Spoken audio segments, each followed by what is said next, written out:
Juan, ¿cómo estás? Bonito. Pues encantado porque estoy con la persona a la que más admiro en el mundo Bueno. después de Rodrigo Cortés. Que no es poco, ¿eh? Estar de fuera de Rodrigo Bueno, es que nadie es puede estar meritorio, delante ¿eh? de Rodrigo. También es verdad. Nadie puede estar delante de Rodrigo en nada. Es la persona más inteligente del mundo y entonces, bueno, pues nada, no se puede estar. Y qué buen delante. pelo tiene, ¿eh? Normal. Todos le envidiamos porque es guapo, es inteligente, es articulado, es algo sobrenatural. ¿Ha estado contigo o todavía no? No ha estado. Le voy a decir que se ponga contigo, entonces, que le hará ilusión, porque además es una persona de la que siempre se aprende, es maravilloso. Fíjate que tenía muchas ganas de hablar contigo. Nos hemos encontrado alguna vez en eventos públicos, solo que no hemos tenido oportunidad casi de hablar, tío. Es algo de lo que me di cuenta, que las conversaciones que hemos cruzado son de 2 minutos, de minuto y medio, y es... A lo que nos lleva la vida, por otro lado. Cuando, por ejemplo, consumes podcast o ves, en el caso, por ejemplo, Todopoderosos aquí de Dragones, muchas veces nos quedamos con los personajes que hay, los que escuchamos, porque no dejan de ser personajes. Y gracias a Aurelio, tío, yo esto tengo que confesártelo, gracias a Aurelio empecé a ver a la persona, empecé a ver a Juan. O sea que tú creías que yo era gilipollas. Vale, está bien. A ver, te digo más, Juan, todavía no sé si eres gilipollas, porque todavía no te conozco, vale, vamos a dejarlo ahí. Vale, esto está muy bien. O sea, esto está muy bien, hoy venimos a vengo a convencerme realmente de que no eres gilipollas, Juan. ¿Cómo no empezar nunca una conversación? Vale, perfecto. Esto es bastante interesante. Sí. Porque es de esa clase de insultos Sí. que es muy inteligente. Es como todavía no he acabado de descartar del todo que no seas imbécil. Así que vamos a hacerte la prueba. O sea que esto me relaja mucho de cara al día de hoy, porque realmente es un test.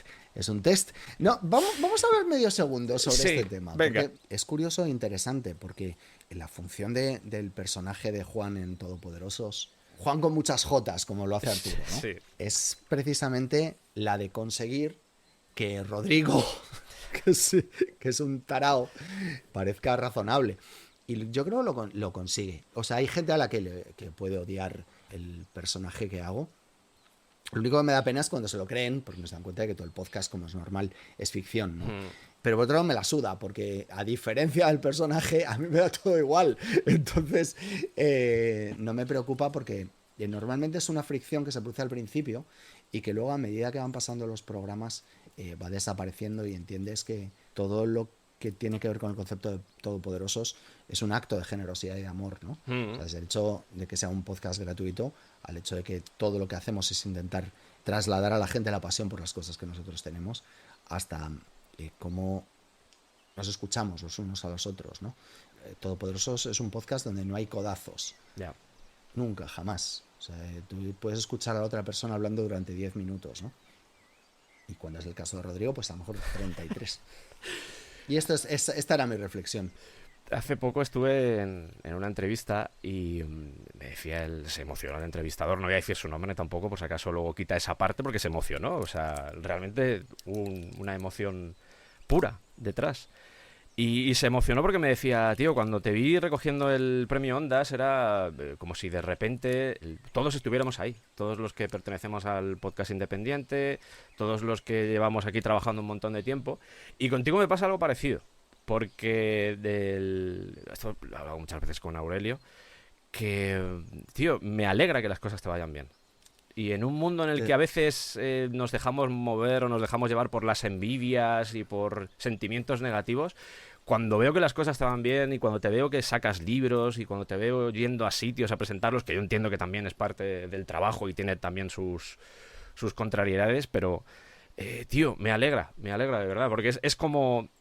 Es uno de los nuestros. La sensación que tengo es esa, es uno de los nuestros. Te lo agradezco mucho, pero te diré una cosa, te voy a confesar una cosa que no puede salir de aquí. Cuando yo escucho tus programas, que están excepcionalmente preparados, que son deliciosos de escuchar y muy trabajados, lo que deseo yo para mí, no solo que te vaya bien, eso por descontado. De hecho, soy patrocinador de tu Patreon de pago con muchísimo orgullo. Vente al Patreon. Por cierto, patrocinad el Patreon de Sergio, Gracias, porque hombre. es muy importante ayudar a Sergio con su curro.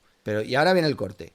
Cuando yo te veo, cuando te escucho en uno de tus podcasts, lo que pienso es, este tío es lo que yo querría ser en la vida. Es decir, si yo pudiera hablar en Todopoderosos, si pudiera contar las cosas como lo haces tú, de verdad, daría uno de mis dedos o 2 dedos de Aurelio por poder hacer lo que tú haces, por poder hacer lo que tú haces en directo. La única diferencia, y es lo que más envidio de todo de tu trabajo, tío, es que tú tienes mucho tiempo para trabajar y para construir algo. Nosotros, a diferencia de ti, tenemos que reaccionar en directo y con público a algo que muchas veces es imperfecto. O sea, Sí. tú haces cosas que son grandiosas y además perdurables y te admiramos todos por ello, ¿no? Pero nosotros queremos hacer lo mismo, pero con gente delante y sin guiones ni papeles, es ¿no? muy complicado, tío. Muy complicado. Lo pasamos mal a veces, ¿eh? O sea, hay veces cuando nos toca remar entre todos, o sea, lo pasamos muy bien todo el rato, pero hay días y momentos en los que de repente hay una película de un director que no te gusta particularmente, esa película en concreto, y de repente nos miramos entre nosotros y decimos, vale, ¿quién va a hablar bien de esta película de Kurosawa que no nos gusta a nadie? Lo noté del otro día, lo noté. Cuando hablabais. Porque te diré una cosa, tío. Fíjate, esto sí me gustaría, si hay oyentes del Descampado que también sean oyentes de Todopoderosos, sí me gustaría trasladártelo porque para mí es muy, muy, muy importante. Nosotros podemos hacer un podcast para reírnos. Nosotros podemos hacer un podcast para contagiar algo desde la pasión. Podemos tener un personaje de, pues mira, yo es que sé no sé qué, no sé cuántos, que eso luego lo intenta hacer la gente en los comentarios y no les sale. ¿Sabes por qué no les sale? Porque se olvidan en muchas ocasiones de una cosa, y es que nosotros solo hablamos bien. Yeah. Porque vivimos con respecto a una máxima fundamental, que es si no puedes hablar bien de una cosa, cállate. Quiero decir, estamos hablando de uno de los 5 más grandes de la historia del cine, Akira Kurosawa. Puede ser que una película no le salga bien porque ya tenía 70 y muchos años y la peli, pues chico, no es buena. Pero claro, no es buena, ¿de quién hablamos? Hablamos del tío que ha hecho Rashomon, Kagemusha, que el tío que ha hecho Arriba y Abajo, que es... Claro, Arriba y Abajo es probablemente una de las 5 mejores películas de la historia del cine. Sí. El infierno del odio. El infierno del odio, sí, High and Low, sí. Claro, entonces hemos dedicado 10 horas de nuestra vida en directo, esforzadamente, porque además en directo tienes el culo apretado, ¿eh? Sí. Te dejas, acabas hecho mierda, ¿no? Te has dedicado muchísimo tiempo a hablar de lo mucho que te apasiona a alguien, lo importante que ha sido en tu vida, lo influyente que ha sido en tu vida, lo importante que es aprender cosas de él, saber cosas de él, de disfrutar a alguien como Akira Kurosawa, y de repente llegas a una peli, chico, que el tío ha hecho 23 o las que sean, me lo estoy inventando, y hay una que es mala. Y dices, ¿y ahora qué hacemos? Y nos miramos entre nosotros diciendo, espero que a ti te haya gustado un poquito algo esta peli. Y no, y resulta que no. Y no, a veces pasa. Esos son los momentos en los que lo pasamos realmente mal, porque claro, tampoco pues, o sea, para ser honestos, tampoco puedes decir, joder, es que me gustó mucho cuando es mentira. Cuando es que, joder, es que esa peli no me ha gustado porque no es tan buena como las suyas, o porque incluso en alguno de los peores casos de la vida, porque es objetivamente mala. Siendo complicado hablar de una mala película de Kurosawa cuando como mínimo va a ser interesante, ¿no? Pero te encuentras en esa situación en la que dices, vale, ¿qué cojones hago? ¿Cómo abordo yo esto? ¿Cómo voy a poder hablar bien, transmitir pasión de algo que a mí no me ha gustado, ¿no? Y entonces, bueno, pues esos son 5 minutitos, son duros, son durillos. También sigo esa máxima de intentar construir y no destruir. O sea, hablar de las cosas que me gustan y no tanto de las que me disgustan o no me gustan. De hecho, en el Descampado también, si has escuchado el Descampado también lo sabes, que no nos ponemos a criticar ni a despejar, más allá de Zack Snyder, pero también porque es un meme. Te diré una cosa de Zack Snyder. Podemos reírnos de sus cámaras lentas. Podemos reírnos de su manierismo exagerado y brutal.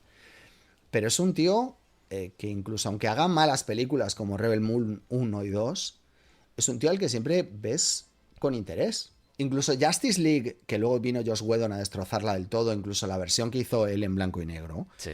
La ves con interés. A mí no me gusta su aproximación a muchas cosas. O sea, me parece que su aproximación a Watchmen está desubicada. Por supuesto, su aproximación a Superman está completamente desubicada. Y, por supuesto, Batman v Superman está desubicada del todo. Pero, sin embargo, le ves diciendo, hostia, es un tío del que se aprenden cosas.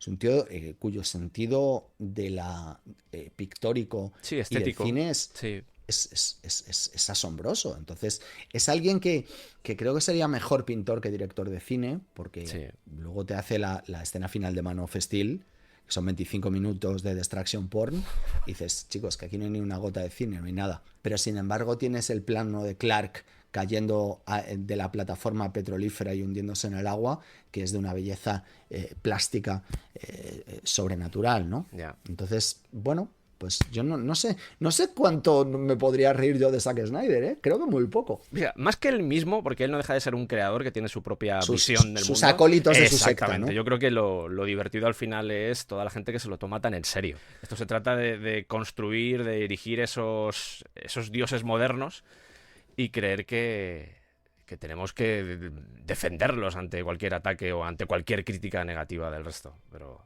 creo que hay algo interesante aquí para que cada una de las personas a las que le gusta algo mucho haga un análisis hacia adentro y se mire, ¿no? No estoy intentando dar lecciones, simplemente te digo que esto es lo que hice yo. Cuando yo tenía 20 años, me parecía que Cadena Perpetua y Gladiator eran las dos y Braveheart eran las 3 mejores películas de la historia del cine. ¿Por qué? Porque tenía 20 putos años. Entonces, no había visto a Tarkovsky, no había visto a Kaurismäki, no había visto a Kiarostami, no había visto a Kurosawa. Un montón de cast en esta... Sí, te he visto ahí... Joder. En esta lista hay un montón de cast. Madre mía. No había visto a John Ford, prácticamente nada. Y sobre todo, ¿sabes una cosa que no había sucedido? Lo que no había sucedido era que yo había empezado a pensar sobre las películas en lugar de sentir las películas. Con lo cual, hay algo muy interesante en la reflexión propia que puede hacer cada uno sobre en qué punto está de su viaje como cinéfilo hacia el autodescubrimiento o hacia una comprensión más elevada del placer intelectual, que es el mayor de los placeres que existen, que es, vale, me gusta mucho Braveheart, Cadena Perpetua, Man of Steel u Oppenheimer. ¿Esto por qué pasa? ¿Porque he sentido cosas o porque he pensado muchísimo sobre esta película y he llegado a lugares? Porque ver Oppenheimer la primera vez y sentir cosas es fácil, o El Caballero Oscuro. Y te diré una cosa muy sorprendente, amando muchísimo a Christopher Nolan. Cuantas más veces la veo, menos me gusta El Caballero Oscuro. Me gustan secuencias, muchísimo, a la moto, el atraco al banco, pero como conjunto de película, cuantas más veces la veo, cuanto más lo veo, menos se parece a lo que yo considero que es Batman. Al Batman cuya idea tengo yo a lo largo de 85 años, ¿no? Entonces, eso pasa simplemente porque la veo y pienso. Hay películas que cuantas más veces las ves, dices, hostia, esto cada vez que lo ves mejor. El hombre que mató a Liberty Balance, por ejemplo. Son películas que cuantas más veces las ves, más te das cuenta de cuál es la construcción. Y sin embargo hay otras películas y hay otros directores que es fácil que cuando estamos muy al principio de nuestro viaje nos parezcan la puta hostia porque no hemos visto lo suficiente. Y además porque son especialistas en hacer que sus cosas parezcan mucho mejores de lo que son, ¿no? Entonces, eso no es una crítica en absoluto. O sea, yo amo Memento y amo Following, que fue la primera película que hizo, y estoy seguro de que amaré cuando salga La Odisea, la amaré muchísimo, y desde luego Dunkerque, que me parece la mejor de él, con diferencia, ¿no? Pero lo que es interesante es ver si nos volvemos en alguien con una camiseta. Sí. Cuando teníamos que ser simplemente a lo mejor, pues siempre un fan del cine en general, ¿no? No llevar camisetas por la vida, ¿no? Hablo de mí solo, ¿eh? No, pero dar lecciones creo que es una forma muy sana de vincularte con el arte. Y la palabra creo que es vincularte. Qué bonito lo has hecho, ¿eh? No puede parar de crear. Es que en eso coincidimos también, es una visión, también he hablado mucho de esto con Arturo, el hecho de simplemente dejarte llevar y disfrutar sin ningún tipo de bandera. ¿Sabes lo que es esto? Sí, un caramelo de Drácula, parece. Sí. Esto es un ejemplo de esto. A mí los draculines me flipan. Saben a cereza, te manchan la lengua, pues están riquísimos. A mí me gustan más los de limón. Todo lo mejor que hay. ¿No te gustan los draculines? Te reviento. ¿Me explico? Sí. Tiene que ver con la reflexión, con la humildad y con saber que muchas veces muchas cosas que nos gustan no tienen por qué ser lo mejor del universo. Y que a lo mejor hay otras cosas que también están bien y ya está. Entonces, sobre todo lo más importante en la vida es no ser gilipollas, no pelearse con los demás.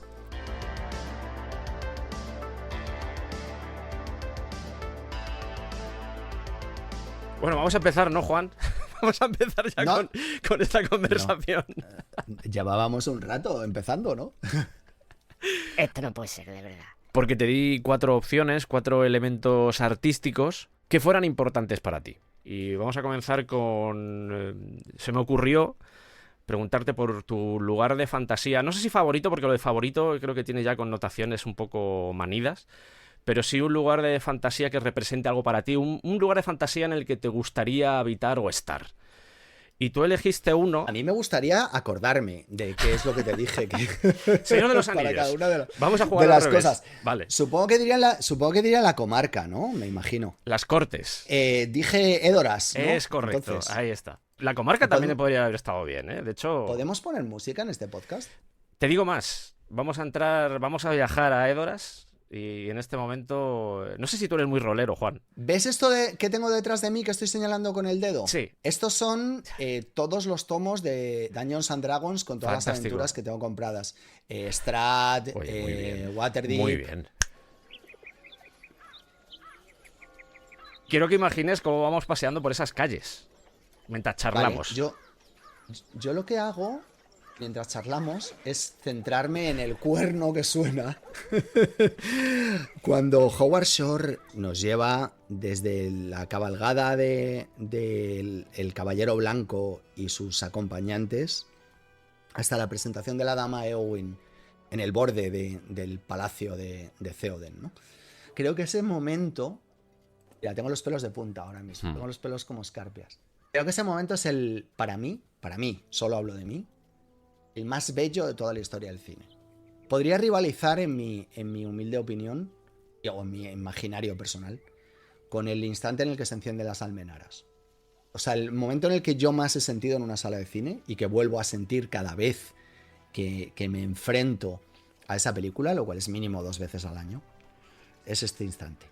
Porque además está retratado con una belleza, con una melancolía que solo se puede conseguir cuando una película se fusiona de forma perfecta con las palabras más bonitas y hermosas que se han escrito en la literatura de fantasía, y eso a su vez se traslada a la música más bonita que se ha escrito nunca.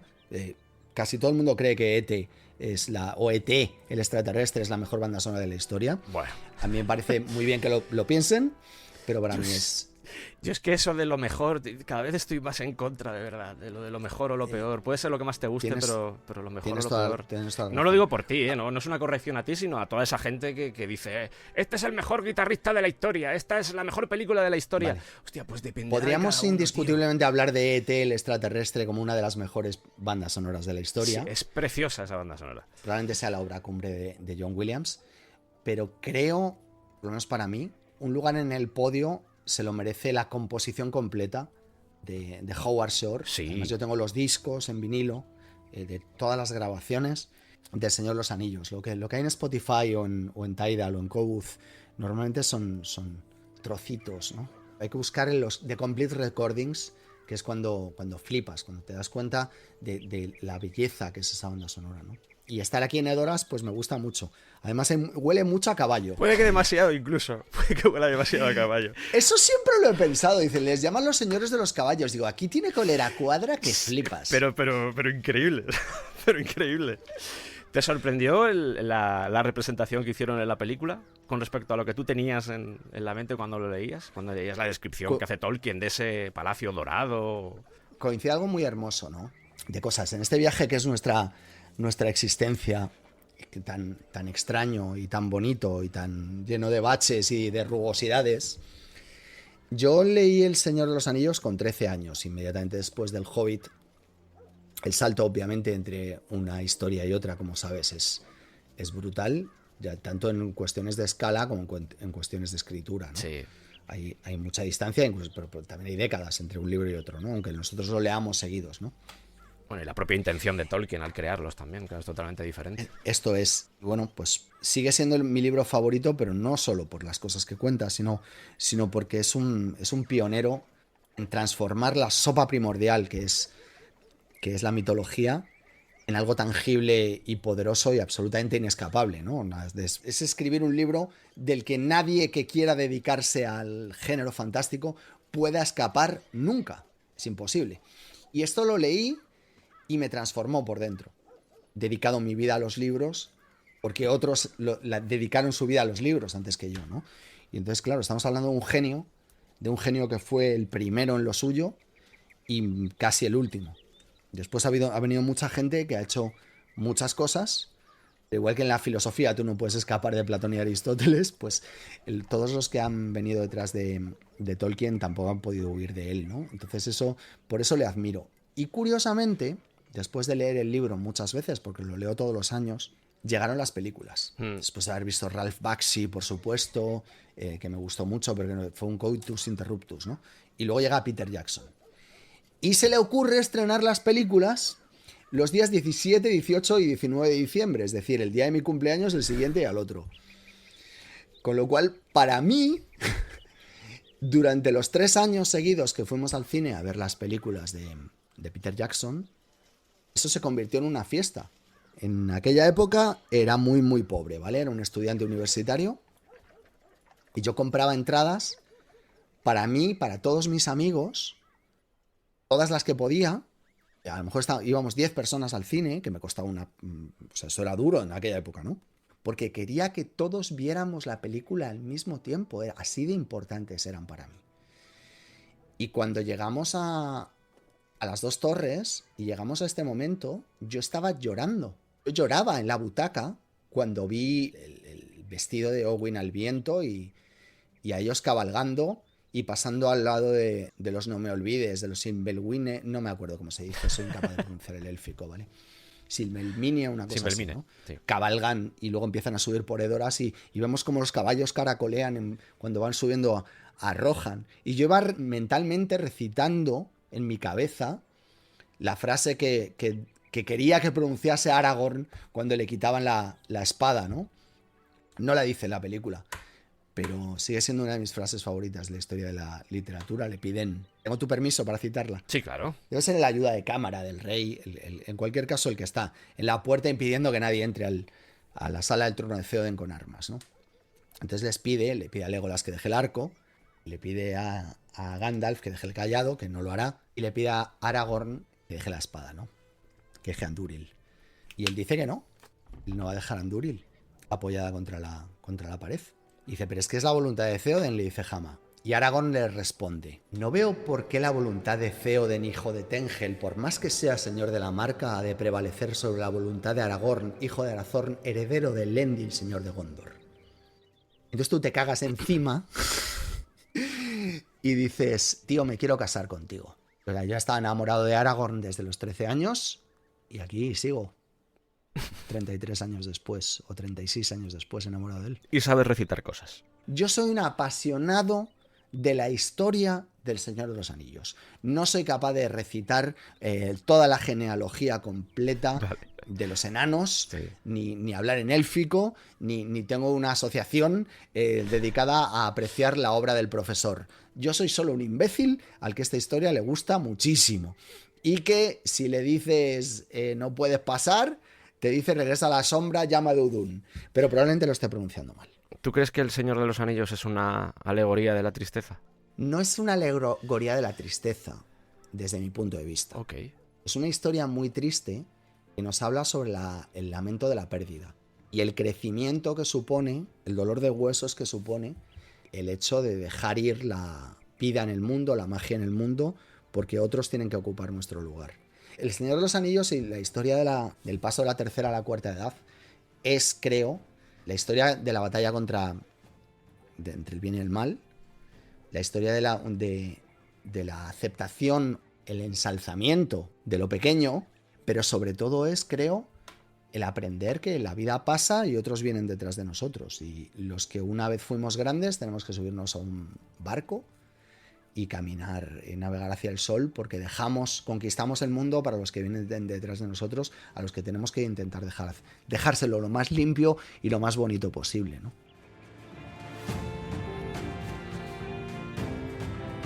Vamos a sentarnos, si te parece, en este banco y vamos a conversar aquí. Huele a cuadra aquí, ¿eh? Rodeados de esta olor mierda de caballo, vamos a decirlo claramente. ¡Bosta! ¡Bosta de caballo!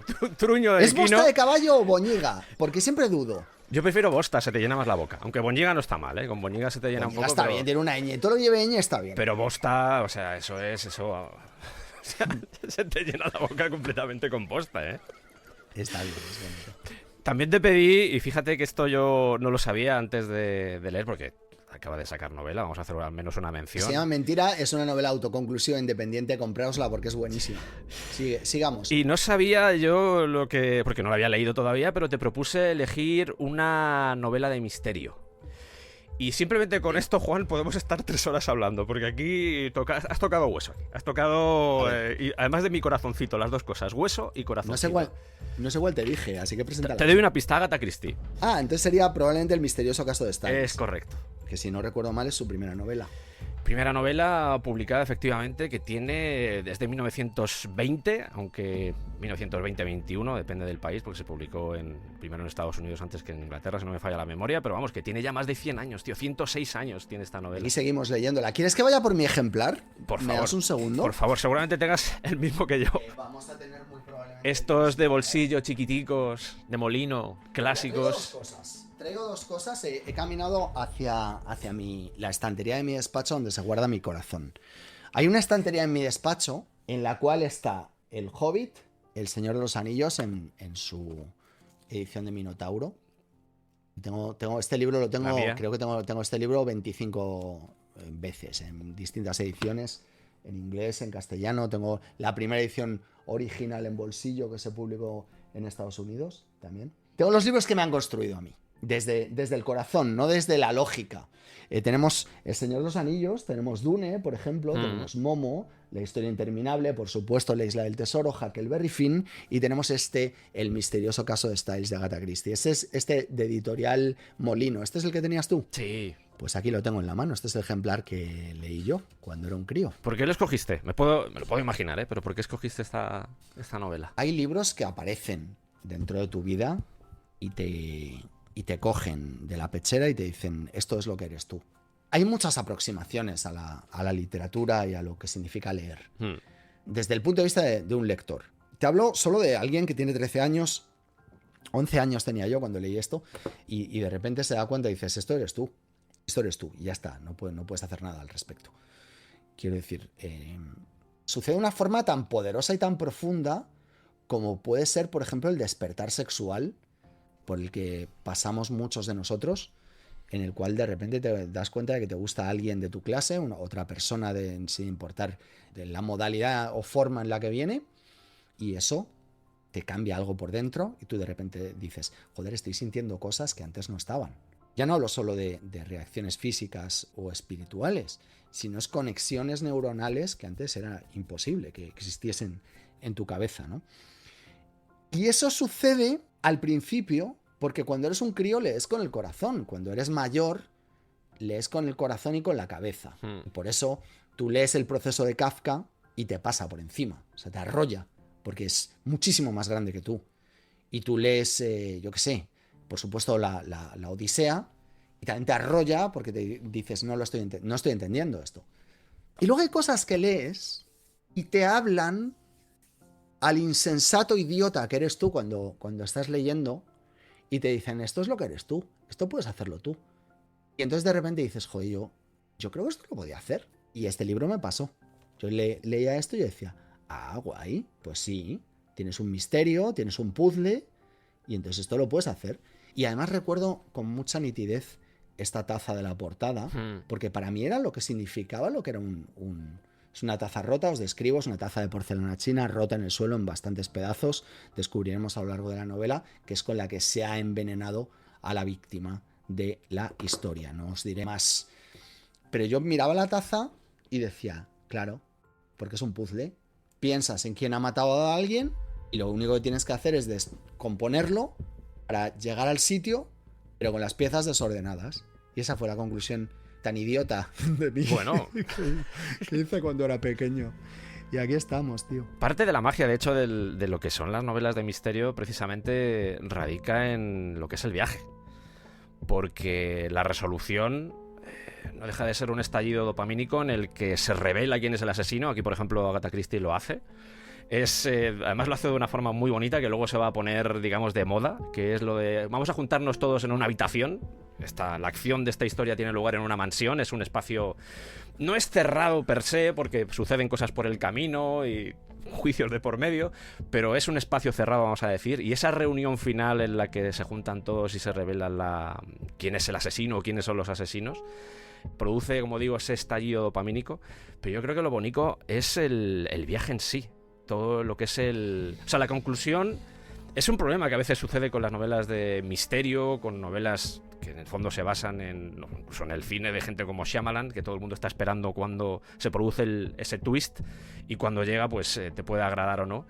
Pero es una de las grandes apuestas, y no sé si coincides conmigo en lo de que al final muchas veces importa más ese viaje en el que todavía no conoces la verdad que hay detrás, lo que se oculta, el misterio, cuando todavía no se ha revelado, convertirnos en investigadores, que es creo que parte de la esencia, es sospechar de todo el mundo. Importa más eso que la conclusión en sí. Vale, has planteado tantas cosas, Venga. todas tan hermosas y todas tan bonitas, Adelante, que Juan. no sé por dónde empezar. Hay casos en los que sí, hay casos en los que no. Quiero decir, el misterio tiene muchos padres y muchas madres, desde que Wilkie Collins prácticamente inaugura el género con La piedra lunar hasta que llegamos hoy aquí. Fíjate por todo lo que pasamos, ¿no? Sí. Estamos pasando... de Wilkie Collins podemos hablar del paso a Edgar Allan Poe. De Edgar Allan Poe probablemente pasaríamos a Conan Doyle.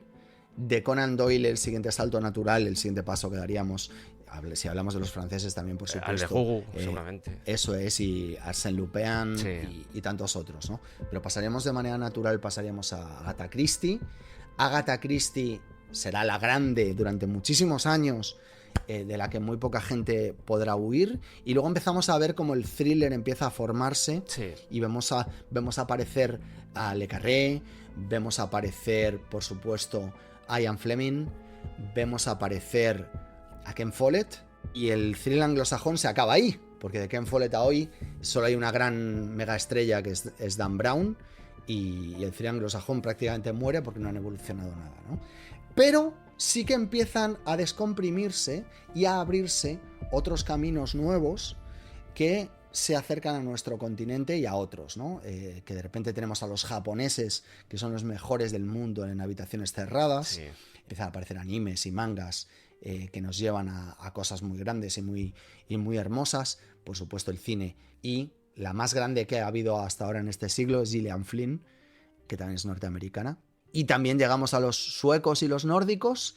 Y por último terminamos en España, que según todo el mundo, menos nosotros, somos los que mejores lo estamos haciendo ahora mismo. Así que tenemos a Dolores Redondo, y tenemos a César Pérez Gellida, y por supuesto a Eva García Sáez de Urturi, y a tantos otros que estamos intentando llevar la literatura de misterio en castellano a otros sitios, ¿no? Pero que conocemos y somos muy conscientes de cuál es la cadena en la que nos estamos apoyando, y de dónde venimos, y de por qué nuestros orígenes son tan importantes, ¿no? Por eso Agatha Christie es muy importante para nosotros, es también inescapable, pero a veces es inescapable desde el punto de vista de que tienes que evitar hacer lo que hacía ella. Sí. Porque tú puedes hacer un homenaje a, se preguntarán ustedes, por qué los he reunido aquí, como hace nuestro querido Ryan Johnson, o yo mismo en Mentira lo hago también, ¿no? Pero lo que no puedes hacer es trampas como ella, porque ella se sacaba cosas del culo todo el rato, porque eran otros tiempos y entonces eso se podía hacer, ¿no? Bueno, esta novela es tramposa en sí misma. Desde el momento en el que usan un narrador que no es un narrador que tenga todo el conocimiento y todas las herramientas para poder llevar a cabo la investigación, porque eso lo hace el personaje de Hércules Poirot, al final estamos siendo engañados en cierto modo. A mí esta novela me vuelve loco. Me vuelve loco por lo que acabas de decir tú, por el hecho de que es alguien que se inventa algo, se inventa un género. De nuevo, esto pasa... ella no crea de la nada. Quiero decir, si nosotros hoy en día tenemos superhéroes o villanos malignos, o incluso tenemos a Batman, es porque en su día, en el siglo XIX, existieron unos Penny Dreadful que te contaban historias súper truculentas y horripilantes de bandoleros sangrientos en la Inglaterra rural que nunca habían pasado. ¿Sabes? O sea, alguien a lo mejor había matado a alguien en una esquina y de repente ese era el gran bandolero de no sé qué, que tenía casi prácticamente poderes sobrenaturales, y gracias a hoy, pues tenemos a Batman, gracias a eso, ¿no? Porque de repente tenemos gracias a eso y gracias al Zorro, ¿no? O sea, tú escuchas algo, lees algo, lo transformas en tu cabeza y, bueno, pues de repente pues existe otra cosa, ¿no? Nadie crea en el vacío, pero a veces los saltos son tan salvajes que tú te preguntas qué cojones ha pasado aquí. Un ejemplo es Sir Arthur Conan Doyle, porque Poe ya había hecho un superdetective antes que él. Sí. Pero no era tan bueno, no era tan redondo, no estaba tan redondito por los bordes, no era tan suavecito por los bordes, ¿no? Y había habido otros agentes secretos antes de James Bond, pero Ian Fleming se inventa casi el definitivo. Y había habido otras ocasiones en las que habían pasado cosas como el misterioso caso de Styles o 10 negritos, pero en el momento en el que lo hace ella, parece que es la primera vez que esto pasa. Y eso es lo que hace algo tan maravilloso. O sea, la diferencia es entre un serial de serie B y que Spielberg ruede En busca del arca perdida, es que tú estás viendo esto y te parece que es la primera vez que has visto esto en tu putísima vida. Y entonces lo único que haces es decir, ole tu polla. Bravo, Agatha. Agatha Christie. Eres fantástica, te queremos mucho. Recordemos que es la primera novela al final. Una primera novela en la que más allá también, fíjate, yo creo que es chulo también, más allá de, como digo, de recoger, de libar y de melificar todo lo que ella había leído, también, no sé si llamarlo innovación, porque como bien dices, yo creo que casi todo está inventado y esto muchas veces se trata de lo popular que se convierta tu novela o tu obra, pero a mí me flipa, y una de las cosas que más me patan de lo que es, por ejemplo, Asesinato en el Orient Express, es el concepto de aislamiento. El hecho de que haya que resolver un misterio, un asesinato, y que no haya escapatoria. Estás abocado a solucionar esto sí o sí. Y es tu responsabilidad. Y más aún, y yo creo que esto en cierto modo también lo conecta con el thriller, Tu supervivencia. también depende de ello. ¿Qué te voy a contar yo? Que he dedicado mi vida prácticamente a inventarme maneras De de aislar. por qué los personajes tienen que estar encerrados. Con lo del conflicto inescapable, Sí. relevante e inevitable, es la primera norma que aprende alguien que quiere escribir una historia que sea poderosa.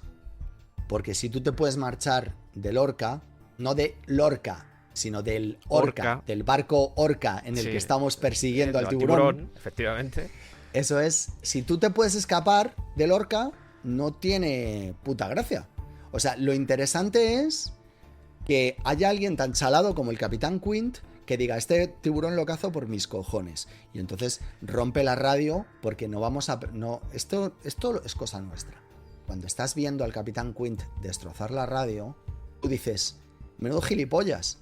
Pero lo que no piensas en ningún caso es, esto no es creíble. Porque Spielberg ha dedicado muchísimo metraje, muchísimo esfuerzo y muchísimas ganas a que tú te creas que el Capitán Quint es capaz de destrozar la radio con tal de que Hopper no avisa al guardacostas. Entonces, al final la cuestión es en la originalidad, o sea, el escritor que es humilde y un creador, entiende perfecta, y a mí a humilde no me gana ni Dios,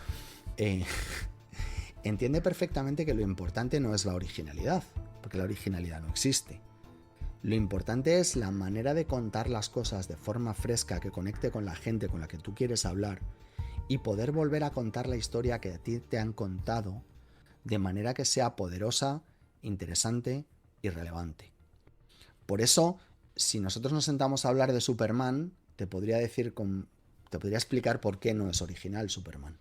Si cuando Siegel y Shuster hacen eso, lo único que dicen es, vamos a coger esto de aquí, esto de allá, todos estos trozos. Ellos plantean un Frankenstein, pero lo que sucede al otro lado, lo que sucede con la conexión que tiene con la gente, lo que sucede con la importancia que tiene la cultura popular, es mágico, es inescapable, y ni siquiera ellos podían haberlo previsto o no lo hubieran vendido por $100 a Detective Comics en su día, ¿no? Entonces lo que pasa con Agatha Christie es que yo creo que sin ser ella misma consciente está inventando algo de lo cual, o sea, por lo cual a día de hoy yo me levanto por las mañanas y digo, a ver cómo lo hago yo igual de bien que esta hija de puta.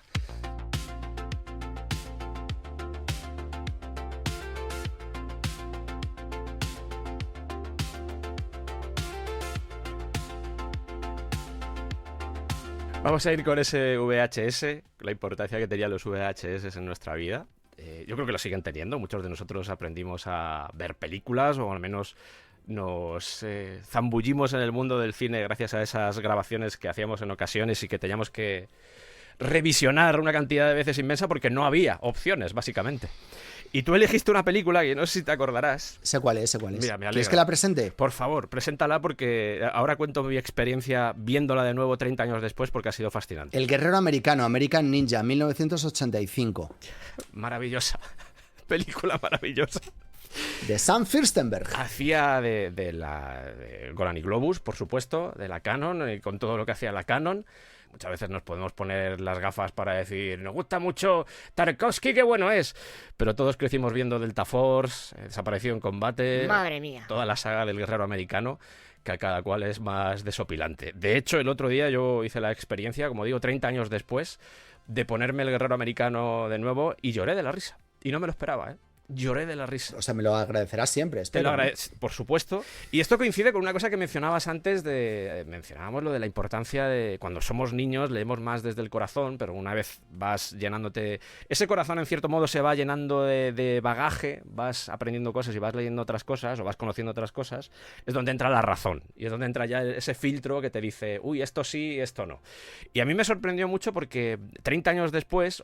Ahí está la razón, ahí está el Sergio que ha visto cine y que sabe evaluar o sabe medir o analizar los planos y lo que se muestra en pantalla. Y ese es el Sergio que se estaba riendo. Pero el corazón seguía ahí. Me di cuenta que cuando yo era niño, o cuando éramos niños, ese tipo de producto, ese tipo de películas como American Ninja o Desaparecido en Combate, cumplía una funcionalidad. Yo no sé si a ti te pasó cuando la viste por primera vez, pero nos flipaba muchísimo. O sea... honestamente, la película es una putísima mierda, pero asumamos de una puñetera vez que nos pueden gustar las putas mierdas. Que a veces parece que todo tiene que ser perfecto, que todo tiene que ser maravilloso, que todo tienen que ser planos fantásticos, y asumamos de una puñetera vez que el cine tiene que cumplir una funcionalidad y que nos pueden gustar las putas mierdas. Y de hecho nos encantaban las putas mierdas de los 80. Eso es así. Y creo que te puedo contar algo de por qué esta película o el concepto del guerrero americano es importante para mí. Para todos los que no hayáis escuchado hablar del guerrero americano, de American Ninja, os ruego, por favor, que acudáis en vuestro teléfono celular con conexión satelital, que acudáis a Google y busquéis en imágenes el póster de American Ninja y que nos deis las gracias inmediatamente después de hacer esto. ¿Tú lo has visto en versión original, Juan? No, nunca la vi en versión original. Yo la vi en un VHS y no la he vuelto a ver. El villano se llama Víctor Ortega. Y si la ves en versión original te darás cuenta de que, a pesar del nombre, tiene acento francés. Ah, muy bien. Everything that you see here, it all belongs to me. Tampoco quiero destrozar la película más de lo que ella misma se destroza a sí misma, que ya es bastante. Obviamente intenta jugar con los códigos visuales o al menos narrativos típicos de la Canon, que es, vamos a meter muchas peleas, muchas explosiones, gente saltando por los aires, muchos cuellos degollados, pero todo muy mal. Todo muy mal, me sorprendió, y esto si la vuelves a ver, que yo creo que no va a sacar otra vez en ese infierno, pero si la vuelves a ver, Juan, no va a pasar. De verdad que te lo recomiendo como experiencia, ¿eh? A mí me sorprendió, pero a Michael Dudikoff, que es el protagonista, el actor, iba a ser Chuck Norris, pero dijeron, vamos a meter mejor a Michael Dudikoff. Salta mucho. El ninja guapo y blanco, digámoslo claro. El ninja guapo y blanco salta mucho hacia adelante. Está saltando todo el rato y a mí me hacía mucha gracia eso. Salta continuamente, pero no saltar de flexionar las piernas y dar el salto, sino de tirarse como si se estuviera arrojando al agua, básicamente. Se estira todo el rato así.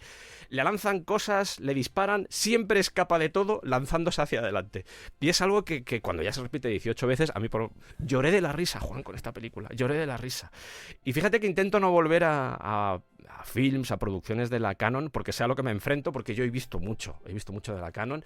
Es más, esta película forma parte de la Ninja Exploitation que se puso de moda a partir de principios de los 80, que ya venía del cine oriental, pero que a principios de los 80 se volvió todo el mundo, ya sabemos cómo funcionan las exploitations, sobre todo en Italia era donde salían casi todas las películas, pero en este caso Estados Unidos dice, podemos hacer también exploitations de ninjas.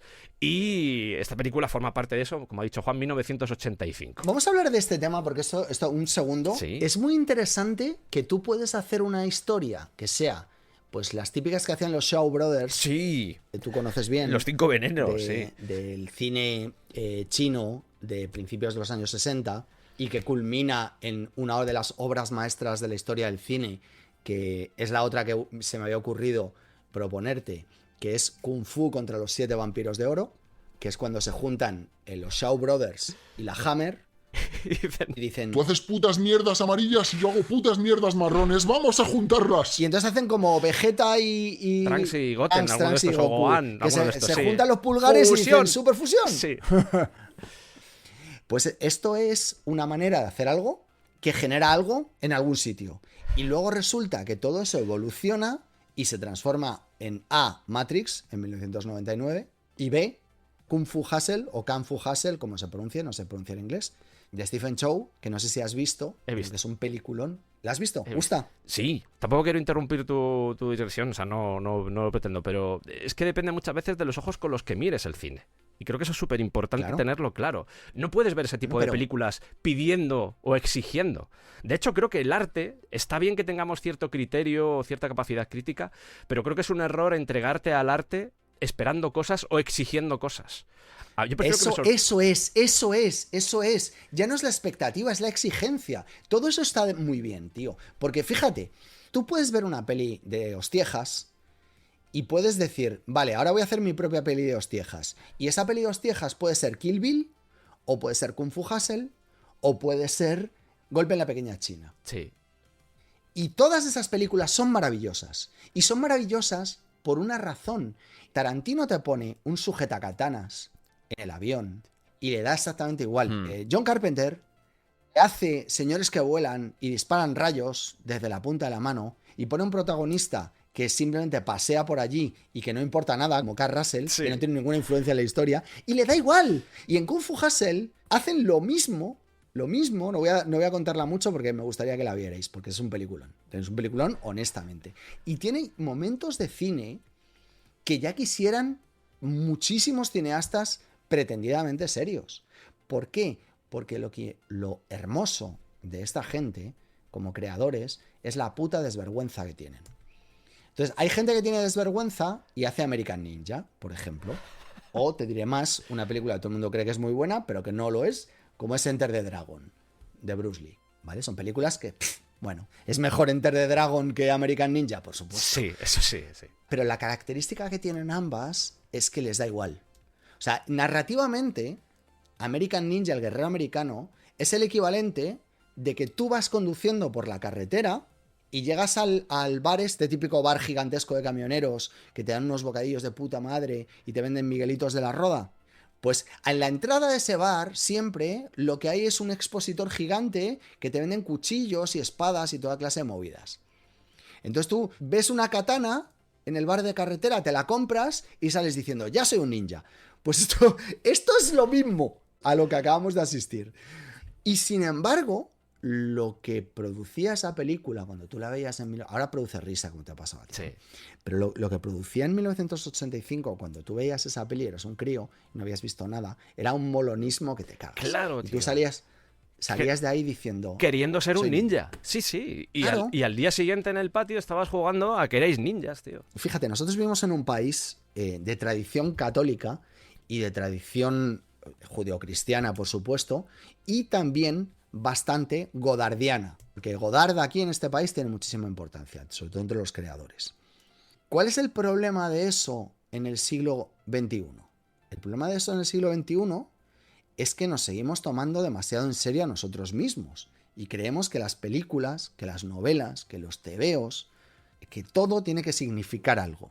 Y a mí, personalmente, lo que más dolor me causa cuando veo una historia es que aparezca alguien que diga inmediatamente después, es que esta película era necesaria. Y dices, no. O sea, si le puedes poner necesaria como adjetivo a tu película, tú y yo no nos vamos a llevar bien. Porque en realidad lo que tiene que ser el arte tiene que existir, tiene que hacer y ver qué pasa, qué público encuentra.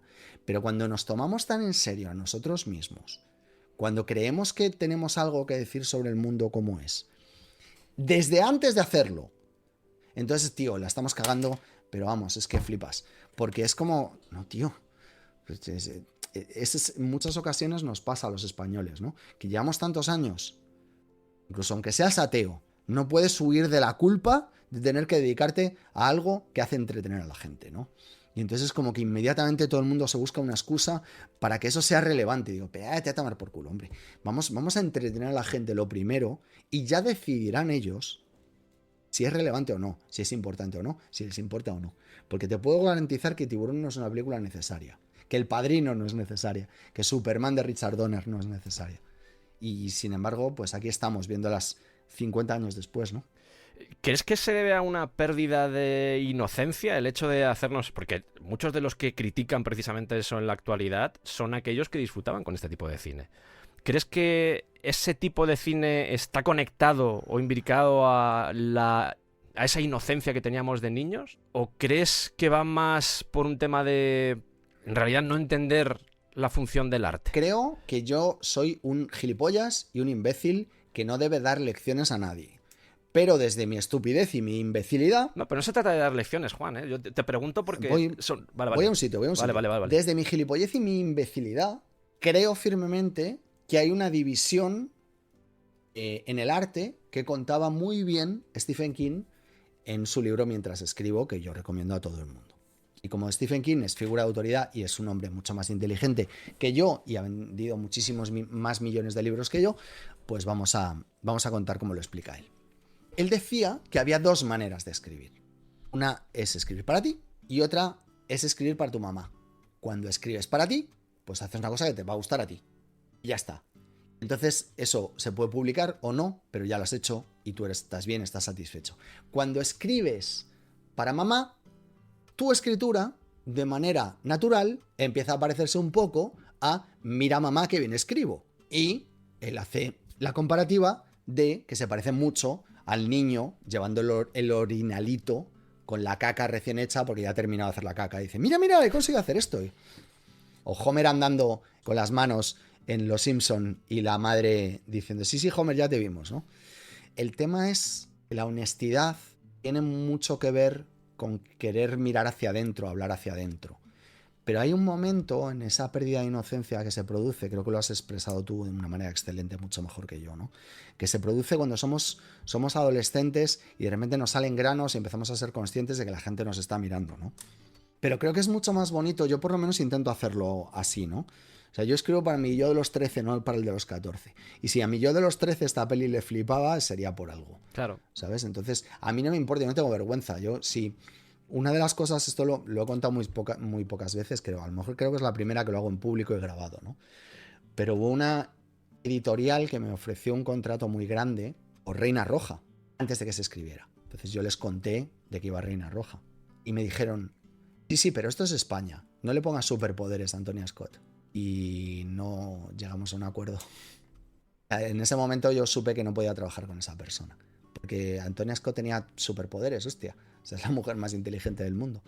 Es que es así. Entonces, a mí me dicen, no, pero es que esto en España no funciona, porque en cuanto tú pones un poco de fantasía en el género no funciona, porque a la gente no le gusta el género, porque la gente quiere que sea todo serio, que sea todo... Y dije, déjame, por favor. O sea, es como si solo pudiera existir la comedia y lo elevadísimo. Ya. Aquí no hay quien viva y los domingos. Es como, oye, pero podremos hacer otras cosas entre medias, como hace todos los demás países del mundo que no somos nosotros. Pues parece que no. Acabas de decir que intentas conversar con tu niño de 13 años, pero a ti te puede a veces esa presión, te lo digo incluso como creador, o sea, de creador a creador, el hecho de estar pensando todo el rato, porque lo tenemos que pensar, o sea, es un pensamiento que está ahí, no podemos evadirnos porque en el fondo creamos para nosotros, al menos en mi caso, yo creo para mí, en primer lugar, soy la primera persona que disfruta de lo que hago, pero luego hay un mundo más allá. Y no puedes evitar pensar en todos aquellos que van a leer tus obras o que van a escuchar tus podcasts o que van a hacer escuchar tu música o lo que sea. ¿Tú convives con esa presión o sigue ganando, sigue venciendo ese Juan de 13 años? Tengo una suerte inmensa, tío, en la vida. Todo mi éxito, absolutamente todo lo que me ha sucedido en los últimos años, la inmensa cantidad de público que ha acudido a leer mis novelas y cualquier mínima cosa que yo haya podido hacer bien, se lo debo a otras personas. Y te las voy a listar. Son Rodrigo Cortés, Arturo González Campos, mi mujer Bárbara Montes, mi editora Carmen Romero y Raquel Martos, mi compañera en la radio con Julio en la Onda. Porque cada una de estas personas me enseñó una cosa. Raquel me enseñó la importancia del humor y de repente apareció el humor en mis novelas. Bárbara me enseñó una cosa muy importante, es a dejar de ser un torturado, y me recordaba, y te lo juro por Dios, que esto es súper importante y es algo que está una conversación que ha tenido mucha gente con muchos otros creadores con los que me identifico. Y Bárbara me dijo, esto es un trabajo. Tú escribes, la gente te paga. Ponte a trabajar. Y de repente empecé a escribir mejor. Carmen me dijo que no tenía que preocuparme de nada porque era incapaz de hacer un mal libro aunque quisiera. Esto es muy importante que se lo digan. Sí, ya ves. Porque por una razón muy sencilla. Yo hubo una época en la que yo publiqué un libro que fue un absoluto fracaso y justo en esa misma época apareció una novela, thriller, no diré ni autor ni nacionalidad, ni si es hombre o mujer. Yo leía eso y le decía a Carmen, tía, que yo me dejo los putos cuernos por intentar conseguir prolepsis, metáforas, analogías. Gracias. Perdona que te interrumpa, gracias por utilizar la palabra prolepsis y analepsis, de verdad, te lo agradezco mucho. Gracias, puedes continuar. A ti. Y flashback y flash forwards. Dale, perdón. Nada, es broma. Me dejo la puta vida Ya. por intentar conseguir una aliteración, una rima interna dentro de un párrafo, conseguir que la página haga, por ejemplo, una caída determinada porque voy haciendo las frases cada vez más cortas y llega esta persona, hace una cosa que tú lo abres por cualquier página y te da vergüenza ajena y vende no sé cuántos cientos de miles de libros. Digo yo, ¿esto cómo es posible, tía? O sea, es que me hace sentir mal. Eso es peligrosísimo, tío. Ese tipo de pensamientos que todos los tenemos es peligrosísimo. Es correcto. Te Yo destruye. estaba equivocado. Yo estaba equivocado pensando así. Y Carmen me dijo, porque yo le dije, tengo que empezar a escribir así para que se vendan los libros. Y me dijo, Juan, nadie sabemos nada, no tenemos ni puta idea. Yo estaba trabajando en la radio y escribiendo por las noches. O sea, estaba 16 horas al día currando, durmiendo 5 o 6 y el resto del tiempo pues haciendo la compra, ¿sabes? O intentando prestarle un minuto de atención a mis hijos, ¿no? Entonces, yo estaba encabronado. Y entonces Carmen me dijo, Juan, tú haz lo que sabes hacer. Tú no podrías escribir un mal libro como este, aunque quisieras. Igual tiene dos direcciones, ¿eh? Fíjate que es un filo. Sí. Estás diciendo, tú no eres capaz de hacer esto. Que es una presión por otro lado. Y ahí fue yo cuando aprendí y dije yo, mira, ya está. Luego llegó Arturo González Campos y me dijo, Juan, ¿sabes qué? Cuando te equivoques, haz una cosa lo antes posible, lo antes que puedas. Este libro te ha salido mal, escribe otro. Y dije, a eso voy. Y luego llegó Rodrigo Cortés. Interesante. Nos dijo la frase más importante de mi vida. Fue con el principio de Todopoderosos. Diciembre del año 2014. Acaba de fracasar con el paciente, todavía no había escrito Cicatriz. Y me dijo, ¿sabes qué? Vamos a hacer un programa, vamos a traer público y el público nos va a dar igual. ¿Sabes? El público está, si quieres se suma o no, pero no miramos al público, no le hablamos al público que le den por culo. ¿Nos lo dijo así? Porque Rodrigo...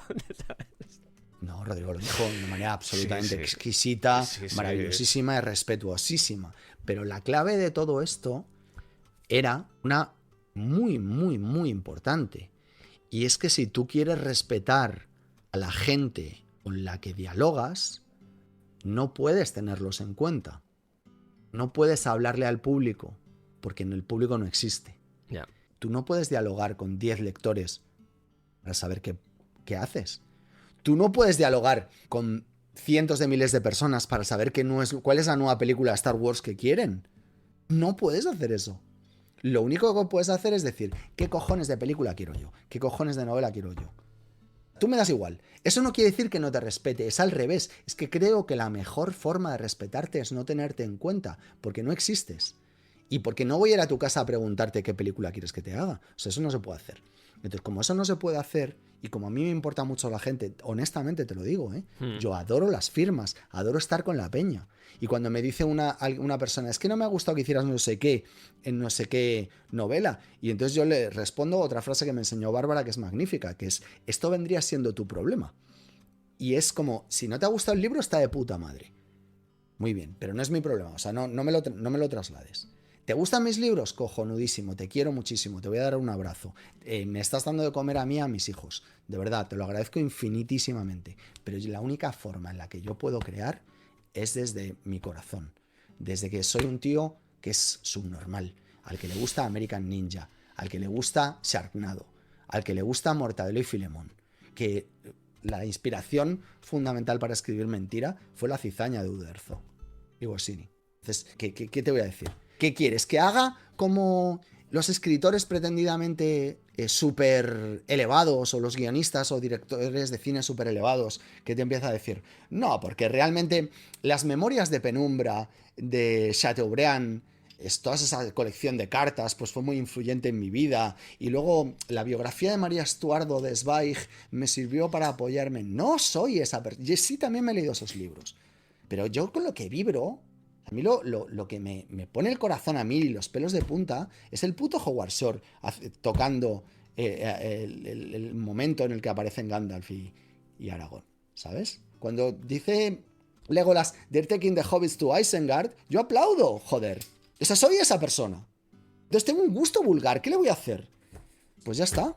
¿Sabes a la otra persona que dice que está muy contenta de tener un gusto vulgar? O las otras dos personas a las que yo os he leído, a Stephen King y a Spielberg. Entonces, ¿yo qué hago? O sea, yo me quiero parecer a ellos, no me quiero parecer a Basquiat Kiarostami, que le puedo disfrutar mucho, pero le puedo disfrutar mucho un día por semana, ¿sabes? ¿Qué chapa te he soltado? No, yo estoy a tope además porque pienso igual que tú. Estamos en la misma línea. Y yo me lo he planteado, yo también he pasado por las mismas etapas que has señalado tú.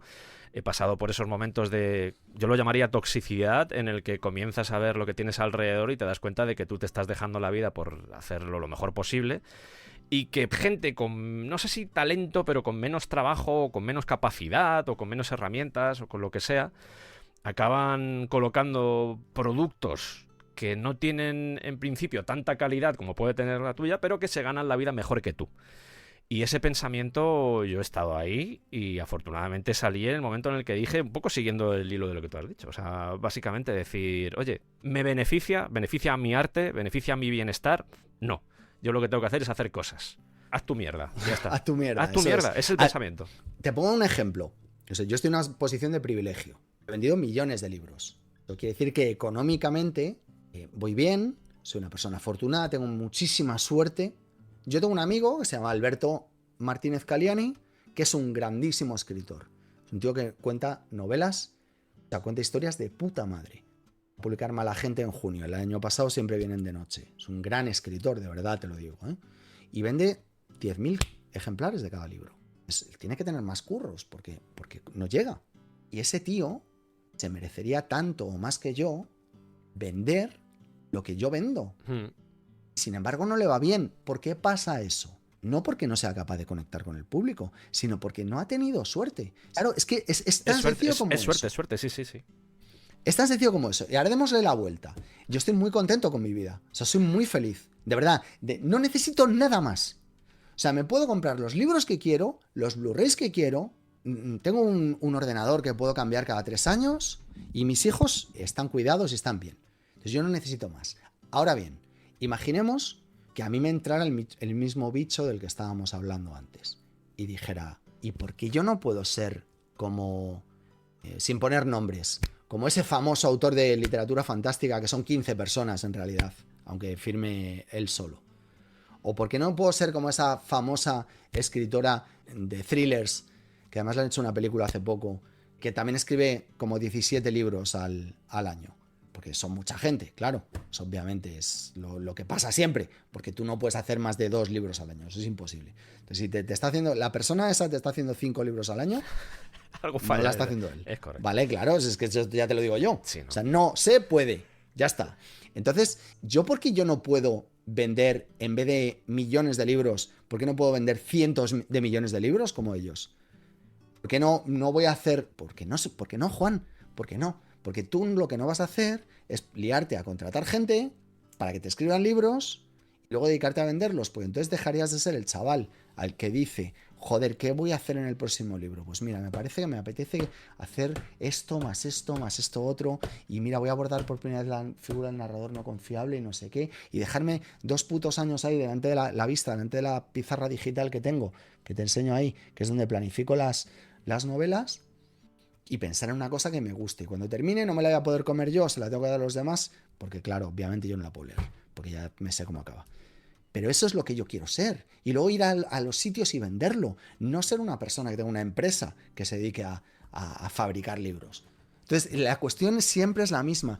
Haz tu mierda, sé mejor o peor. Yo escribí las novelas mejor o peor, si es que me da igual. Eso no es el tema. La cuestión es que las que hago me gustan a mí. Y las hacía cuando no las leía nadie, y las seguiré haciendo cuando deje de leerlas la gente. Lo único que cuando deje de leerlas la gente tendré que ir más despacio, porque en vez de poder escribir una cada año y medio, tardaré 3 o 4, como pasó entre Cicatriz y Reina Roja. Pues eso, porque tendré que volver a tener un curro normal. Pero mientras tanto, yo soy yo, y no quiero dejar de serlo. Y eso es lo que tendríamos que ser todos nosotros, tío.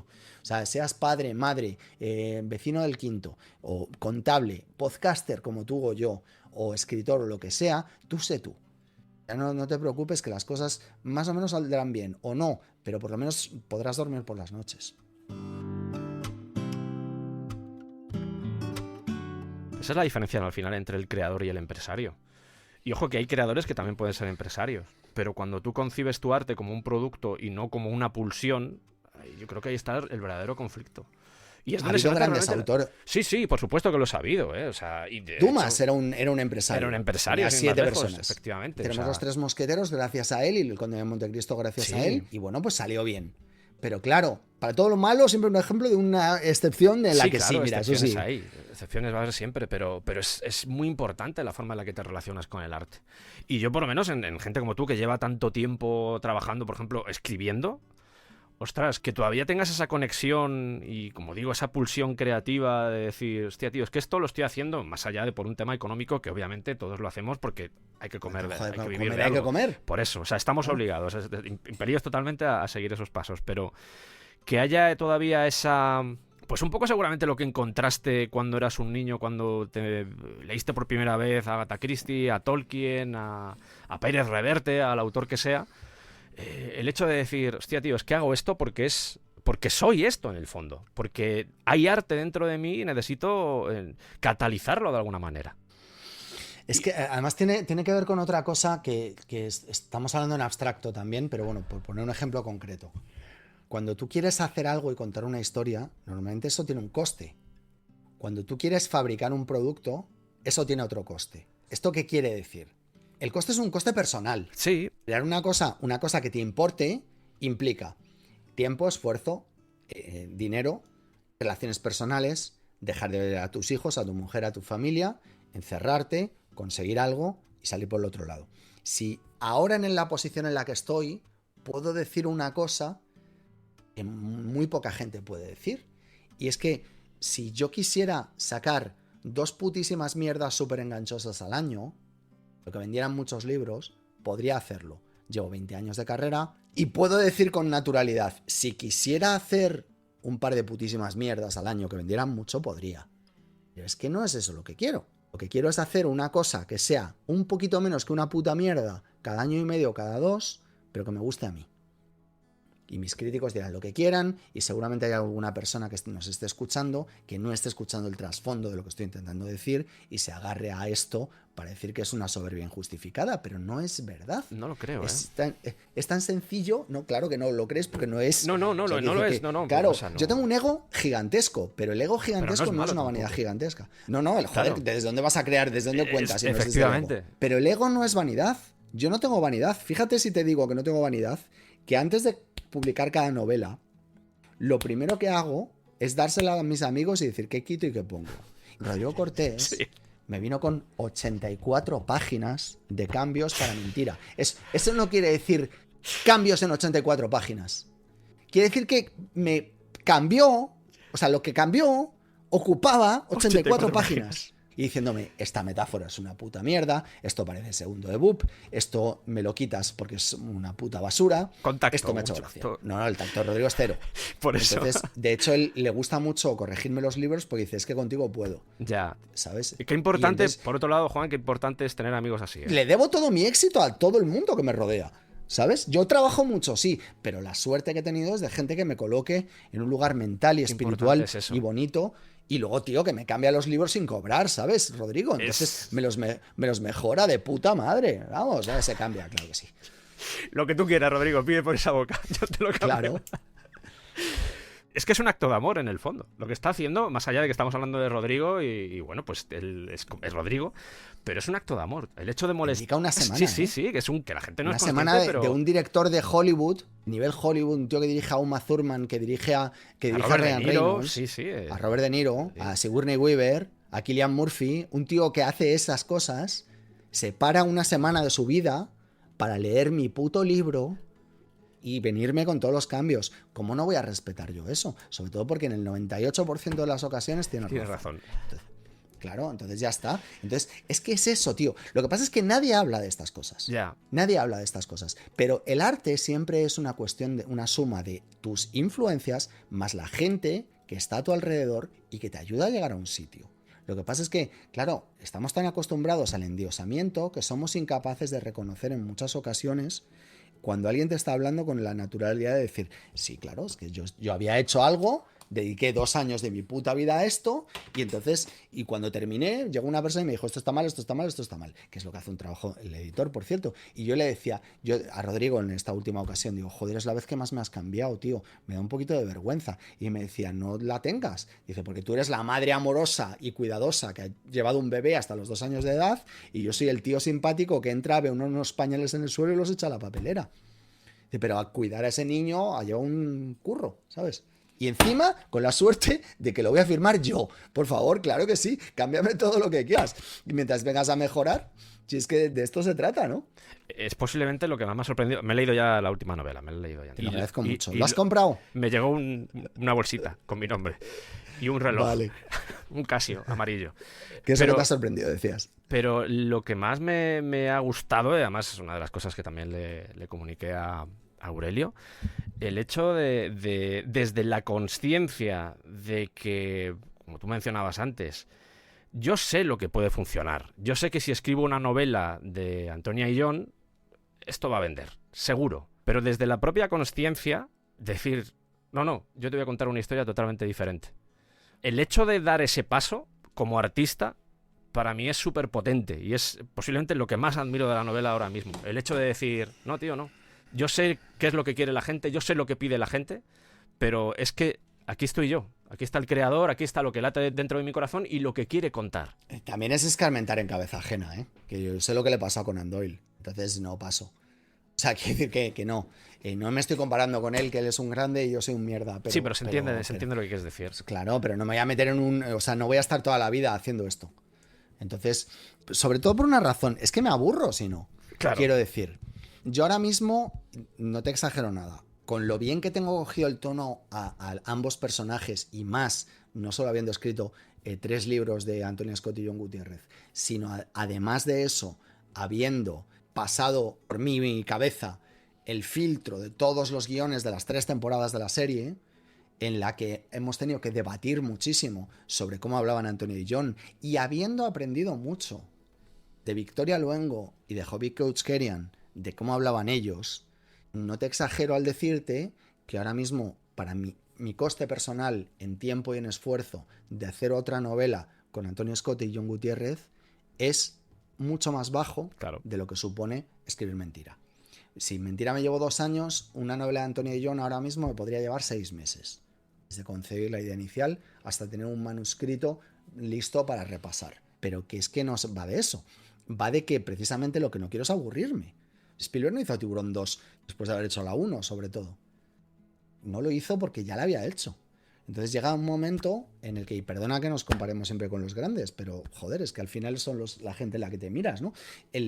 Llega un momento en el que tú dices, sí, he hecho El Sexto Sentido y he hecho El Protegido, pero a lo mejor ahora lo que quiero hacer es La Joven del Agua. Ahora no, a lo mejor no tengo por qué hacer el siamalanismo del final Claro. y el twist del último segundo. Es que no estoy hasta la polla de hacer lo mismo todas las veces. Ahora te voy a hacer la joven del agua. Y si te gusta, pues bien, y si no te jodes. Lo que pasó, por desgracia, es que el que se jodió fue él porque no le gustó a nadie, siendo un peliculón, pero no le gustó a nadie. Y entonces, bueno, pues esas cosas a veces salen bien, a veces salen mal. Yo ahora mismo no tengo ni puta idea de lo que va a pasar con Mentira, pero era la novela que yo quería escribir y es bastante mejor que la anterior que escribí. O sea, quiere decir que he dado un salto hacia arriba, pero solo podía darlo cuando abandonaba la zona de confort en la que estaba, ¿no? Bajo mi punto de vista es meritorio, como creador te lo digo, porque a mí también me viene la gente diciendo, haz más programas musicales, haz un programa de Tool. Es lo clásico. Y bueno, ya vosotros también os lo hacen en Todopoderosos, intentar guiar de lo que tenéis que hablar, que también es comprensible porque muchas veces habla esa pasión que tienen en tu caso los lectores, que obviamente lo que quieren es vivir más aventuras de esos personajes que aman tanto. Pero creo que en estos Tengo casos... un truco. Adelante. Porque yo estaba acostumbrado a ver en los comentarios de YouTube y de iVoox, ¿cuándo hacéis un programa de inserte nombre aquí? Así es. Y lo que dije un día en el programa fue, nosotros tenemos una lista de todos los programas que queremos hacer, que está en un Excel con una fecha. Cada vez que pedís en YouTube a alguien concreto, ese nombre que íbamos a hacer seguro, porque obviamente merece un Todopoderosos, se retrasa un mes. Chicos, dejaron de pedir. Se dieron cuenta de que nos tiene que apetecer a nosotros Claro, hacer lo tío, que queremos. es que es lo que a veces se olvida. Yo pongo siempre el ejemplo de que parece que somos vacas lecheras, de que estamos aquí produciendo leche para que la gente la consuma. Y creo que hay que ir un poquito más allá y entender que los creadores son seres humanos, somos seres humanos, que nos late el corazón de una manera y que a veces no te apetece escribir, en tu caso, por ejemplo, historias. Pues ahora mismo no me apetece escribir historias de Antonio y John, prefiero dejarlo ahí un poco reposando, o no me apetece hacer una película que sé que va a triunfar, sino que me apetece hacer otra cosa. Pero esto no es desagradecimiento. No Jaime, no lo creo, no lo Al creo. revés, No lo creo. al revés, es todo lo contrario. Exceso de pasión, por decirlo así, o sea... Yo te gusto a ti porque hago lo que quiero. Yo ya hacía lo que quiero antes de conocerte. Pero tú no lo sabías, ¿sabes? Te gustaba. Claro, ahora que ya has aprendido que yo te gusto cuando hago lo que quiero, déjame seguir haciendo lo que quiero. Claro. Porque la única forma en la que puedo demostrarte lo mucho que me importas y lo mucho que respeto el hecho de que tú estés ahí al otro lado, escuchándome, leyéndome, comprando mis cosas o robándolas en una gran superficie, es el hecho de que yo pueda seguir haciendo lo que quiero, que fue como nos conocimos.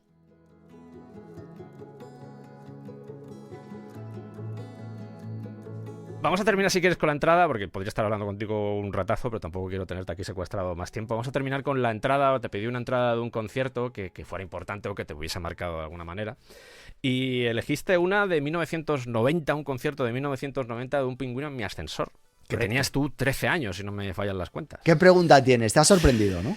Sí, me ha sorprendido, pero también viendo la edad que tenías, me cuadra bastante con posiblemente, ahora nos contarás, pero posiblemente una primera experiencia en un concierto o algo que sucedió en ese concierto que te marcó. No, tiene que ver con quién soy yo. Yo crecí en una familia, los dos señores que me adoptaron, a los que yo llamo mis padres, porque no puedo hacerlo de otra forma, eran personas muy particulares, con un montón de cosas que hoy en día veríamos como defectos, como ser ultracatólicos y más ultras de más cosas, pero tenían una particularidad y era que ellos eran personas bien intencionadas, jamás me hicieron daño a propio intento y los quise mucho, y aunque no nos llevábamos todo lo bien que nos hubiera gustado, porque yo tenía unas ideas más concretas sobre el mundo, sí son a las personas a quienes debo la pasión por la lectura. Sin embargo, por ejemplo, en mi casa no hubo jamás ni el más mínimo interés por la música. Yo tengo un hueco en mi cultura, tengo muchos huecos en mi cultura, ¿vale? Muchísimos.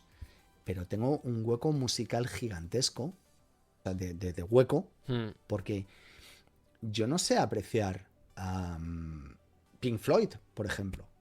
Yo te escucho hablar de Oasis, de What's the Story, Morning Glory, y te escucho boquiabierto. Te escucho hablar de...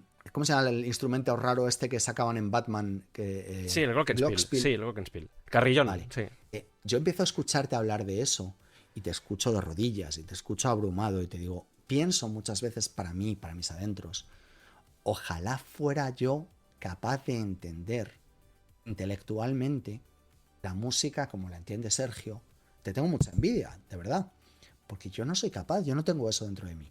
No tengo ni esa capacidad y sobre todo no tengo el recorrido, el track record, como para ir hacia atrás en el tiempo y de volver a los 11 años, escuchar determinadas cosas que volvieran a mí hoy en día y que me supusieran ese placer intelectual del que carezco. Yo puedo escuchar algo que me guste mucho, pero no he pasado por haber escuchado los Beatles en su día, haber escuchado los Rolling en su día, haber estado en determinados sitios en su día. Entonces yo era el crío al que le gustaba Enrique Iglesias y La Oreja de Van Gogh. El crío al que le gustaba Un pingüino en mi ascensor o Siniestro Total. ¿Por qué? Yo me tenía que emocionar con lo que me tenía que emocionar. Y entonces el resultado de todo eso es que yo ahora mismo me sé de memoria todas las putas letras de Un pingüino en mi ascensor. Y me sé de memoria el sangriento final de Bobby Johnson. Nunca debió amanecer aquel día gris en Nueva York en que a los Johnson se les ocurrió ir de visita al zoo. Nunca debió amanecer aquel día en el que Bobby decidió cumplir el sueño de tantos escolares metiéndose en la jaula de los osos polares. Entonces eso ha configurado mi cerebro con una especie de rimas internas, musicales de algún tipo, y infantiloides en otro, y seguramente malas, que hace que yo me lo pase muy bien escuchando eso y que a veces lo replique, incluso en los libros. ¿Por qué pasa esto? Pues porque mi cerebro se cableó de esa forma, porque en mi casa, cuando yo llegaba a la hora de comer, lo único que se ponía en la radio, y yo detestaba profundamente, era el puto Feria de Coplas. Entonces era todo sevillanas, y yo odiaba las sevillanas. Lo siento mucho, que me perdone la gente de Sevilla, que me perdonen los aficionados del flamenco, que me perdone Andalucía entera, pero que es que no me gusta, ¿vale? Entonces yo sé que es una cultura, sé que es maravilloso, sé que es súper interesante y sé que la gente lo ama, pero que a mí no me gusta. Y entonces me lo ponía a mi madre a la hora de comer y yo lo que quería era otra cosa, y entonces ahora mismo estoy en las sevillanas me salían por las orejas y yo me hice como rebelde, me hice de Un pingüino en mi ascensor y ya está que hemos llegado. La mayoría de nosotros seguimos escuchando la música que escuchábamos cuando teníamos 13, 14, 15 años porque hay incluso explicación neurocientífica, o sea, nuestro cerebro está en ese momento... La frase es que la música de hoy en día es una mierda, en mi época sí que se hacía buena música. Escucha. Está neurológicamente justificada. Es decir, a ti no te gusta Bad Bunny a pesar de que sea buenísimo, lo siento mucho, Bad Bunny es cojonudísimo, porque no estás preparado para ello. Tú estás cableado para lo contrario. Exactamente, porque el cableado final se produjo en ese momento. Y esto puede parecer tremendo, pero es cuando se establecen los pilares de lo que te va a acompañar el resto de la vida. Entiendo que, claro, cuando tú no has tenido ciertas experiencias en ese momento, puede ser que luego encuentres esos vacíos que mencionabas. Pero sigues vivo, o sea, puedes seguir trabajando en ello siempre que te apetezca y que quieras, pero puedes seguir aprendiendo y abriéndote. Cuando alguien me dice, esto te lo digo incluso como profesor de música, cuando alguien me dice, es que no tengo talento o es que no tengo la capacidad de disfrutar de la música así, entiendo a nivel incluso científico lo que significa eso, pero me suena como muy desesperanzado. Creo que todos podemos desarrollar esa capacidad a lo largo de nuestra vida y da igual la edad que tengamos. Arturo González Campos piensa lo mismo que tú y tiene esa aproximación es seguramente correcta. Entonces, ¿por qué te estoy diciendo esto? Porque no me queda hueco. O sea, me he dado cuenta de que si me quiero apasionar por comprender, por ejemplo, otras cosas que me gustan más o que me interesan más porque en su día me gustaron más. O sea, si quiero analizar, por ejemplo, una película como La Villana, una película coreana del año 2017, que es buenísima, probablemente cualquier persona que la vea, que no sea fan del cine coreano o el cine de artes marciales o el cine de acción muy, muy salvaje, pues le da igual. Pero yo quería entender esa película, quería entender cuál había sido la gramática de los planos, cómo había funcionado eso. Entonces, estoy muy ocupado analizando eso o analizando la última novela de Joyce Carol Oates, que es una de mis escritoras favoritas, a la que conocí personalmente hace poco, por cierto. La última novela es una obra maestra, como casi todo lo que hace. Esta tía no sé por qué no tiene el Nobel. Y entonces estoy preocupado, demasiado preocupado, dedicándole ancho de banda a algo que puedo comprender como para aprender a mis 49 años a hacer skating. Porque lo más probable es que me rompa las piernas. Entonces, como no voy a pagar tanto de mi persona no puedo pagar tanto porque no tengo tiempo suficiente, pues entonces yo me he rendido conmigo mismo. Esto no es algo que la gente debería hacer, pero para mí, y yo no he tenido, o sea, que estoy tarao desde pequeño, no es tan fácil llegar ahí. Ya. Con lo cual, es mucho más fácil aprender de literatura, aprender de cine, porque estamos usando palabras que comprendemos, que aprender un lenguaje desde cero, del cual podemos entender su musicalidad o su resonancia, pero no su significado. Y la música es un idioma. Yo no he sido lo bastante fluente cuando era un niño como para poder aprenderlo ahora, ¿no? Bueno. Que yo no puedo aprender de eso. Vamos, Juan. No me da la puta gana. Sal a bailar, que tú lo haces fenomenal. Cuando yo te escucho en el programa de Batman, esos últimos 15 minutos, que además los grabé con el móvil y se los mandé a mi hijo pequeño, que él le encanta la música, le flipa la música, de hecho quiere ser músico, le mandé y dije yo, escúchate esto que hace Sergio aquí, por favor, le flipó, claro, obviamente. Esos 15 minutos del primer programa, el segundo programa de Batman, cuando hablabas de la música, Sí, y hablabas de los de motivos, todas estas sí, cosas, de la introducción, los motivos y no sé qué. Sí. Yo te escuchaba con asombroso pasmo, diciendo, madre mía, qué maravilla, qué bien habla este hombre, cómo es posible que sea capaz de hacer estas cosas. Pero yo en ese momento me sentía en el circo. Es decir, yo estaba viendo a un señor que estaba haciendo piruetas en un alambre, con una mano llena de ladrillos, un paraguas en la otra, subido en un monociclo, en pelotas, con el cuerpo untado en mermelada. O sea, eso es lo que te estaba viendo hacer a ti. Un Y era martes. consciente de lo hermoso y lo bonito que tú estabas, porque igual que cuando te escuchamos hablar de Oasis o de cualquiera de los discos musicales que haces, ¿no? La cuestión es que por mucho que yo esté viendo a un señor en monociclo haciendo equilibrios en el alambre, no quiere decir que yo sea ni capaz de explicarlo ni capaz de replicarlo, porque no se me quedó nada. Ni el nombre del glockenspiel este de los cojones, Rockers Blinglen. Ese. ¿Entiendes? Sí. Porque yo no tengo la base para entender nada de lo que tú estabas explicando. Con lo cual me pasó por encima, lo disfruté y fue como estar en el circo. Sin embargo, si lo que tú estás haciendo es un análisis narrativo de un arco de personaje, amigo, esto es otra cosa. Ahí vamos a hablar de otro tema.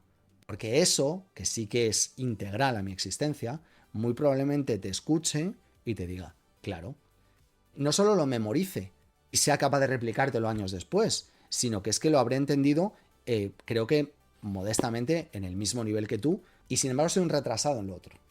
Entonces es que tenemos que asumir, chico, que yo no soy tan buen comunicador como tú, que soy muchísimo menos inteligente que tú para el tema musical, y que sin embargo, si estuviéramos hablando de literatura o de cómo alguien construye un guión o lo que sea, pues a lo mejor sí que tendrías que escucharme, ¿no? O sea, no te quedarían más cojones, porque sí, seguramente tendría algo que decir, ¿no? Entonces no pasa nada. Esto está No, bien no así. pasa nada, no pasa nada. Si no, sí, a ver, no es tampoco tan importante. Tú o Víctor Reyes escucháis a Danny Elfman, que por cierto va a venir a Madrid dentro de poco, y vibráis de una manera concreta y sentís cosas y recibís estímulos que yo no puedo sentir.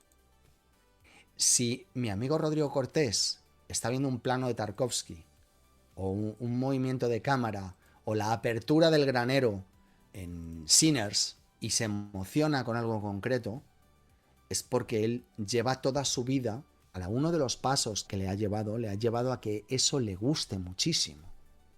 Y cuando yo estoy leyendo un fragmento, El Señor de los Anillos o de Joyce Carol Oates o del Mar, el mar de Iris Murdoch, y hay una frase que golpea en el interior de mi cabeza y vibra en el interior de mi alma como un gong, que se queda aquí para siempre, es porque todos los pasos que yo he dado a lo largo de mi vida me han conducido hasta ese instante. Y eso lo único que quiere decir es que a mí me gusta mucho eso, a ti te gusta mucho eso, y no somos quien en ningún caso, y aquí ya no estoy hablando de lo que estábamos hablando, sino que enlazo con el principio, para enfadarnos porque a alguien no le guste lo mismo que nosotros, porque no nos gusta El Hombre de Acero de Zack Snyder, o que no nos guste Batman v Superman, porque no me gusta igual que a ti algo, ¿no? Es que ese eres tú y este soy yo. Y no hay nada que sea mejor que otra cosa. Y Deep Purple y Rosalía viven en el mismo universo, pero no tienen por qué gustarle igual a las mismas personas. Aunque, y no se puede negar que ambos son maestros en lo que están haciendo, ¿no?